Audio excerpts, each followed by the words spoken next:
morning and welcome back at 6:31 on your Sunday. I'm Maddie Kurth, and we've got that usual hot August day ahead of us. Thankfully, the Saints play indoor today, but of course the tailgaters are waking up, so let's get you over to meteorologist Hannah Gard for a check of that weather authority forecast. Thanks, Maddie. And the sun is just now coming up. I wanted to show you this beautiful shot from our Bay St. Louis camera. You can see that gorgeous sunrise. This looks like a painting. Have those nice clouds in the foreground. Really looks like a beautiful start to our Sunday. Next 24 hours, we're going to be very hot again, and we'll have few storms, so not a lot of relief from that heat. Later this week, and I mean later, the later parts of the week, we'll see increasing storm chances. There's not much of a change before that. In the tropics, though, we're watching Hurricane Erin, and we have a new area to watch in the Atlantic. I'll talk about that in just a moment, but for today, it's going to be hot. Our tailgaters out there, like Maddie mentioned, this is not feeling like fall football weather. This is still that summertime heat, and it can be dangerous. 96 for our high. This is above normal for the time of year. Our average is 91 now, and it's going to feel even hotter than that with the heat index. 30% chance for rain, which is not a lot to help break the heat. It's going to feel like around 105 to 109 through the afternoon. After about 10 o'clock, we'll be sitting in those low triple digits for the feels like temperatures, shy of heat advisory criteria, but still hot, especially if you're out there for a long period of time. On radar, we've had some storms down to the south offshore, nothing happening inland, and you can see it on the modeling. It's initializing correctly. So once we get to the afternoon, I think we'll see a couple of little isolated storms. Could have heavy rain with these, maybe some strikes of lightning. If you're headed to the Saints game, I would just pack a rain jacket and check the radar as you're headed out after the game. Anything that pops up will likely be in those afternoon hours through the early evening. Then tomorrow, it does look a little bit more bullish on the rain for tomorrow coverage-wise. You're seeing some scattered showers right after lunchtime, and then we see some stronger storms popping up on the modeling.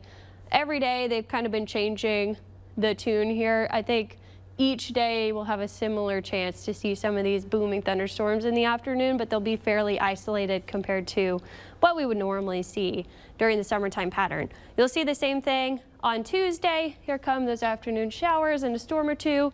I'm noticing an outflow boundary on the modeling. It usually does a good job with that, and that's when we can see that rain kind of moving outward from a storm. So coverage kind of similar, 30% each day until we get to late week, because a lot of it looks to be on the north shore, not so much south shore.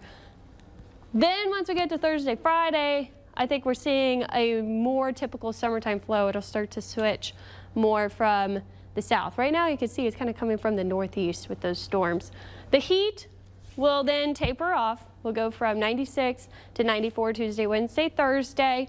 Mid-90s still above normal until about Friday, Saturday. Then 92 is just slightly above average for the time of year.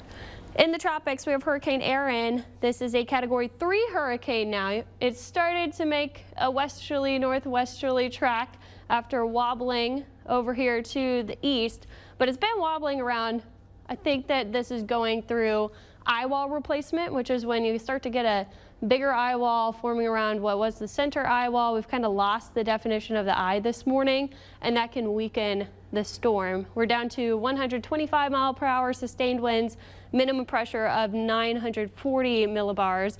If you look at the wind history, we saw rapid intensification yesterday. So after Friday to Saturday, we went up 80 miles per hour in just 18 hours up to a 160 mile per hour Category 5 hurricane, and now we've been on the downward trend as it's kind of restructuring.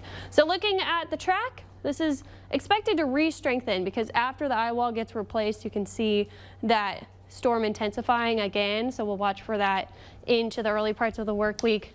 Then after we've tracked north a little bit with the storm, it starts to weaken in a more unfavorable environment by about midweek.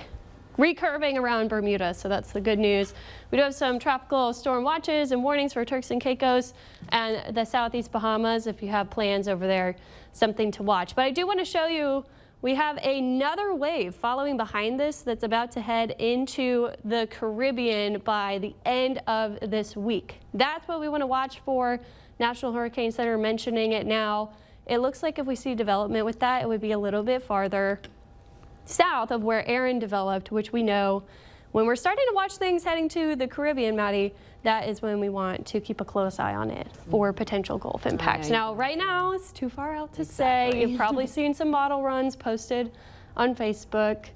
Just ignore those. Anything that's more than 2 weeks out has no skill whatsoever. What we do want you to focus on is that we have an area to watch now, so just casually monitor. Yep, and we will, of course, let you know when you need to take that, kick it up a step and start to take some action. Yep, and you should already have the plan in place, so you're ready to just watch. That's right. All right, thanks, Hannah.